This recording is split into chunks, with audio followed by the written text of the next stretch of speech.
Hi guys, I need you to listen to me, to focus on the next few minutes because we are going through the year 3 learning papers term 1 for the up and coming test in March, and I need you guys please to listen to me and to go and study all the stuff that we are explaining here. First we look at our module 1, which is all about safety. Guys, please, safety is our main priority in the workshop. You know I'm very strict on it, and I need you all to please go and study the next things for us. Look at number 1.1, it's an unsafe act. And guys, an unsafe act is something that you do wrong. It's not a condition in the workshop itself. It's something that you do wrong. If I can go back to unsafe act, it's like when you're using the wrong tool for the wrong job. Number 1.2, unsafe conditions. Unsafe conditions, it's got nothing to do with the act. The condition is a condition in the workshop itself. Maybe there are bad lighting, maybe there are bad ventilation, or there might be a few pieces of steel lying in the corridors, and that make it a very unsafe condition.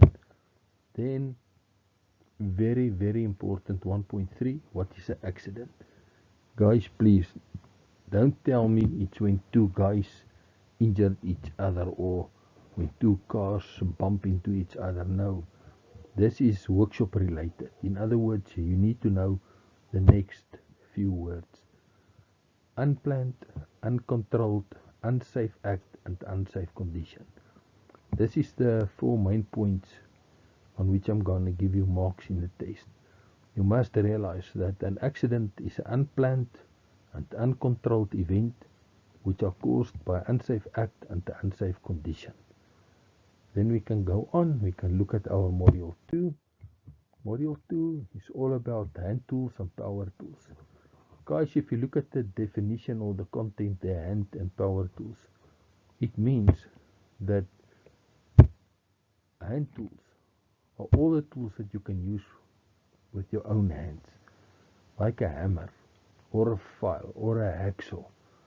You can even use a hand drill because you use your hands to drill the hole, guys. In other words, power tools are all electrical machines, like a hand drill, a grinder, a cut-off machine. Guys, there are a lot of machines, but I need you guys to focus on the difference between a hand tool and a power tool so that you can't get confused. Our number 3 module, arc welding. Guys, if you look at the next picture, you all will realize it, the different parts of the arc welder. This picture must be very familiar to you guys, and I need you guys to have a look at the next words. A carry handle. Guys, please don't just write there it's a handle. It's not a handle, it's a carry handle. I need you to use the exact words. Voltage adjusting. You can't just say voltage. Voltage what? You need to tell me you adjust the voltage at number 2. Number 3, don't tell me it's a plug, it's a power cable. Number 4, the positive point. That's where you put your welding clamp in. Number 5 is the negative point, where you put your earth clamp in. And then number 6 is the welding rod clamp. Number 7 is the earth clamp. Then we go on to our module 4, which are materials. Now guys, I'm sure you're quite aware of it that there's only 2 types: ferrous metal and a non-ferrous metal.